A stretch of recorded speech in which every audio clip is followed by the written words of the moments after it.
Então, isso me deixava muito indignada, porque você fala assim, gente, cadê a justiça nisso tudo, né? Inclusive você teve 2 cachorrinhos, né, que passaram por essa situação. Eu tive dois, um foi a Dorinha. A Dorinha foi uma cachorra que eu resgatei ela de um abrigo. Infelizmente existem muitos abrigos que têm condições horríveis de manutenção dos animais, esse era um deles. Ela é uma cachorra que foi queimada e ela tinha toda a região direita sem pelo, né, por causa da queimadura. E ela vivia nesse abrigo onde todos os animais ficavam juntos. Então tinha animais grandes, pequenos, doentes, fracos, fortes, todos juntos. E ela era uma cachorra pequena e ela não conseguia comer porque os dominantes eram os grandes, né? Então quando eu fui visitar esse abrigo, eu encontrei essa cachorra magra, sem esses pelos, e nesse abrigo todos os animais tinham sarna. Então ela também tinha, né? E eu peguei essa cachorra. Ela ficou quase 2 meses internada, ela tinha uma anemia que a gente não conseguia encontrar, ela tinha uma diarreia que a gente não achava o porquê. E quando a gente conseguiu tirar ela da internação, e a internação é uma gaiolinha, né? Ou seja, eu tirei ela do abrigo para ela ficar numa gaiolinha internada quase 2 meses.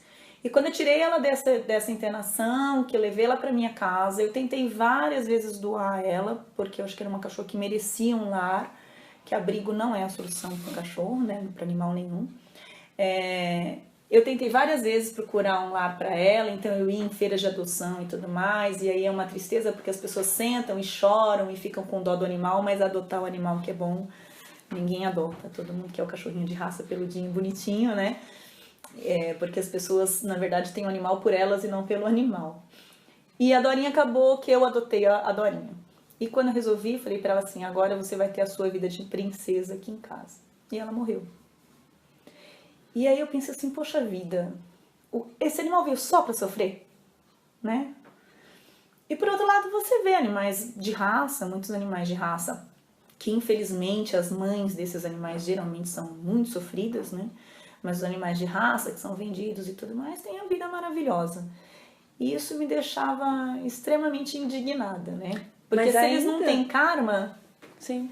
por quê, né? Sim. Sofrer desse jeito. Mas ainda assim, esses de raça, muitos são abandonados, né? Porque os pais adquirem porque o filho quer, aí de repente qualquer problema, ou porque o cachorro late, ou porque vai viajar, ou porque vai mudar de casa para apartamento. Uma das raças que eu mais resgatei na minha vida foi Poodle. Poodle é um animal difícil porque ele é bem rabugentinho. E aí facilmente as pessoas abandonam, né? E ele tem o pelo comprido, então tem que tosar, tem que cuidar, né? Então assim, as pessoas não têm a consciência, né? Se você não pode cuidar, não sacrifique o animal pelo seu ego, né? Deixa o animal viver de outro jeito, Sim, né? sim. Se for para maltratar ou para deixar na rua ou para depois abandonar, é melhor você não ter. Estes que você acaba resgatando, que são de raça, eles conseguem Nem sempre. Eu tenho 2 poodles na minha casa hoje que eu não consegui doar. Entendi. Eu tive uma história também com um Yorkshire. Ele foi abandonado na favela, sem nenhum pelo, tanto que a gente achou que tinha sido queimado, mas aí depois a gente descobriu que era sarna. A gente cuidou, eu digo a gente porque tinha uma moça na favela que me ajudava. Essa é a história do Billy que tá no livro também? E a gente conseguiu doar, depois que ele ficou bonitinho e tal, porque era um Yorkshire, né, pequenininho e tal, a gente conseguiu doar. O cara maltratava, a gente resgatou ele de novo, né, porque eu sempre faço um acompanhamento da adoção que eu faço. Eu digo que eu não desovo o cachorro, né, eu dou, então eu acompanho. E aí a gente pegou ele de volta, aí conseguimos uma família maravilhosa, ele dormia na cama do casal. E aí ele foi tomar banho, teve um ataque cardíaco e morreu. Isso em curtíssimo tempo, né? Então você pensa assim, gente, não, tem alguma coisa errada, eu preciso entender isso aí. Eu, como uma boa geminiana, eu preciso entender as coisas. Nossa, e ainda bem, né? Porque você apresenta um resultado para nós extremamente esclarecedor. Porque o que aconteceu? A partir dessa inquietação, eu comecei a pensar assim, poxa vida, eu tenho uma ferramenta que é a metodologia científica, que eu trabalho com isso no meu dia a dia. Eu tenho uma ferramenta que é a captação, que é a espiritualidade, a regressão, essa mediunidade. E eu tenho uma ferramenta que são os casos todos desses animais. Eu preciso juntar tudo isso de alguma forma, né? Então eu fui muito intuída em tudo isso, né? Eu tô falando eu, mas é toda uma equipe que trabalha nisso. E aí eu comecei a tentar captar dos animais a história deles. E comecei a ver vidas humanas nesses animais. E eu falei, peraí, tem alguma coisa diferente aqui, deixa eu investigar isso com mais amor e carinho, né? E aí eu fui para a metodologia científica mesmo. Então, o que é? Você aumentar a sua amostra e trabalhar em cima da estatística de tudo isso. Então, foi aonde eu fui buscar outras pessoas que tinham cães, ou gatos, ou ratos, ou pombos e tudo mais, né? Algum animal de estimação, para fazer essa captação. Então, aí o tutor faz diretamente a captação do animal dele, né? E é isso que eu relato no livro, as histórias fantásticas que a gente encontra. Você fez uma pesquisa com 34 voluntários humanos e 106 animais não humanos. Foi. Como que foi esse processo para você conseguir chegar a essas pessoas e aos animais, principalmente, né? Então, uma coisa que eu fiz foi algumas palestras na região lá onde eu moro sobre a pesquisa, né? E o que eu pedia era voluntários, então hoje com essas mídias sociais isso facilitou muito a nossa vida, né? Eu pedi voluntários, pessoas que se interessassem. Não tinha nenhuma restrição em termos de religião, de nada disso. Eu só precisava de pessoas com a mente aberta, né? Para que elas pudessem realmente trazer a história, né? E aí foram surgindo as pessoas, né? Porque é um assunto que muita gente tem curiosidade e a gente tem muito pouca literatura nesse sentido. E é uma literatura bem engessada em certos aspectos, né? Então, e as pessoas estão se abrindo para isso, para essa espiritualidade, porque tudo está ligado, né? E aí foram surgindo as pessoas, e aí vai no boca a boca, né? E foram surgindo, chegaram essas pessoas todas. Até hoje eu recebo pessoas que querem conhecer um pouco mais do seu bichinho. Às vezes o animal já morreu, já desencarnou, e a pessoa quer saber alguma coisa, então a gente trabalha bastante isso. É possível ter informações, então, de animalzinho que desencarnou? Sim, é possível. Tem um período, vamos supor, se fizer muitos anos, não... Não tem um período exatamente. O que acontece? Muitas vezes a gente romantiza a história, né? E não é um romance, é espiritualidade. Então, aquele espírito que viveu com você como um animal, por exemplo, ele pode estar seguindo um outro rumo na história evolutiva dele. Então, ele pode estar vivendo já como gente de novo, num outro lugar, entendeu? E aí as pessoas têm aquela sensação de que, me deixou, né? Há pouco tempo a gente tratou justamente uma moça que tinha perdido um cachorrinho já com 16, 17 anos. E ela era um obsessor daquele espírito, né? O espírito queria viver e continuar a linha evolutiva dele. E ela não deixava, porque ficava chamando ele o tempo todo. Então, assim, é possível a gente acessar, desde que haja autorização, e tudo isso é um trabalho espiritual e energético que a gente faz, é possível acessar, né? A questão é que não necessariamente o animal continua lá do seu lado em espírito. Muitas vezes ele está seguindo a vida dele, porque o espírito nosso ou de qualquer outro espírito, né, ele tem que ser livre, simples assim. O que as pessoas que tiveram essa experiência com você e viram, né, que tiveram vidas passadas como animais, como elas ficaram emocionalmente logo depois? E também algumas delas, pelo que eu vi no livro, tiveram uma identificação de que o animal de estimação do qual ela era tutora hoje tinha uma vida passada com ela já, uma história. Como que era isso emocionalmente? A primeira é a surpresa, né? Porque é uma coisa que as pessoas não esperam. E eu deixava sempre muito claro assim, olha, deixa a mente aberta para o que vier, né? Eu não induzia o que poderia vir, mas deixa a mente aberta.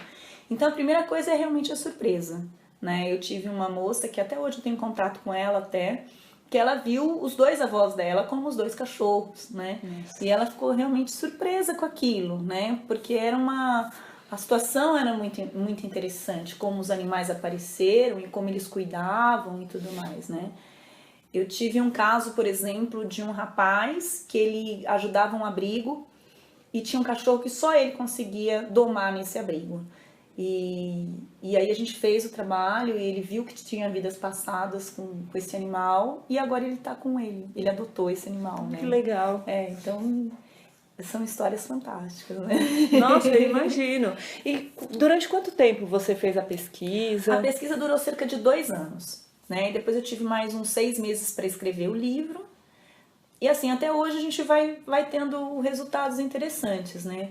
A diferença maior é que na pesquisa você não faz um tratamento necessariamente terapêutico. Então você não trabalha uma queixa, né? Ah, o animal ele é hiperativo, ou o animal tem uma doença crônica. Não, a gente fez um trabalho investigativo, né? Agora eu já estou partindo mais para um trabalho terapêutico. E o grande, assim, a grande informação que veio para mim, a grande mensagem que veio para mim, intuída, é que esse trabalho, ele é muito importante, ele pode ajudar muito, mas ele não deve ser cobrado. Porque senão é mais uma forma de exploração dos animais, entendeu? Então, assim, hoje eu trabalho regressão com humanos, e eu cobro essa regressão com humanos, mas eu trabalho a regressão com animais e ela é gratuita, né? Então, a gente tem um grupo de captação psíquica que muitas vezes faz esse trabalho, né? Eu tenho até um caso de uma cachorra que está comigo hoje, que a gente está trabalhando espiritualmente ela bem intensamente, ela tem tido melhoras fantásticas, assim, de estar com um quadro de insuficiência renal, anorexia, e agora a gente conseguiu fazer ela comer. A gente está melhorando a insuficiência renal dela, já está quase sem função renal alterada, né? Então é muito interessante quando a gente consegue agora ver o resultado daquilo, né? Porque quando você faz num nível investigativo, você não tem como monitorar se está dando certo ou não, porque você não está buscando uma coisa para dar certo, né? Agora, quando você trabalha no nível terapêutico, que você vê a melhora do animal depois daquele trabalho, aí é muito fantástico, né? Porque é uma ferramenta a mais para a gente ajudar até evolutivamente o animal a compreender aquele estado em que ele se encontra. E como foi para você, Soraya, mergulhar nesse trabalho belíssimo? Como foi você olhar o seu livro prontinho, a emoção, porque era um trabalho riquíssimo. É muito desafiador, né? Eu tô indo contra tudo que todos falam, né? Então é bastante desafiador. Mas a hora que eu concluí e que eu comecei a ver os feedbacks das pessoas que foram lendo e tudo mais, isso foi extremamente gratificante. Extremamente gratificante. Soraya e ouvintes, nós vamos fazer um pequeno intervalo e já retornamos. Ouvintes, retornamos do nosso intervalo. Estou continuando aqui a entrevista com a Soraya, para quem está se conectando conosco agora.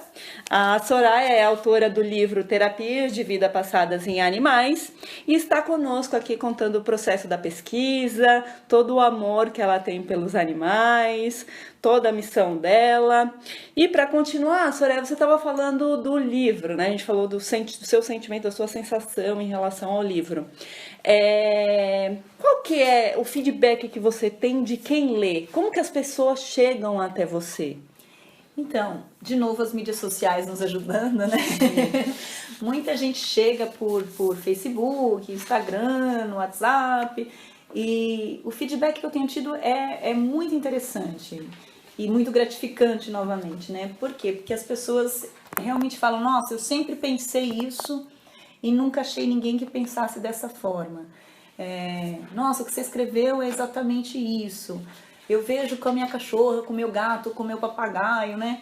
Então, assim, eu tenho tido um feedback muito interessante. Eu acho que tem muito estudo ainda para ser feito aí daí para frente. E eu espero que tá abrindo aí novos portais para pessoas interessadas irem se aprofundando e trazendo mais histórias e mais conteúdos nesse sentido. Porque é só a gente crescendo junto e a gente tirando essa nossa referência antropocêntrica, né, que nos baseia em tudo, a gente tirando essa referência, a gente vai conseguir olhar o nosso planeta, olhar a nossa natureza de uma forma mais íntegra, né, mais ampliada, e a gente vai conseguir evoluir mais rápido. Soraya, como foi acessar as vidas passadas de alguns dos seus animais, assim? Você chegou a conectar alguma vida passada deles com você? Olha, dos meus, que eu me lembre, eu não tive, mas talvez seja até uma barreira que eu criei para não ter mais afinidade na história, né? Mas eu vi algumas pessoas que tiveram, como a gente já comentou, e assim, o que eu sinto muito forte é que esses animais que estão na minha casa, eles estão para um aprendizado.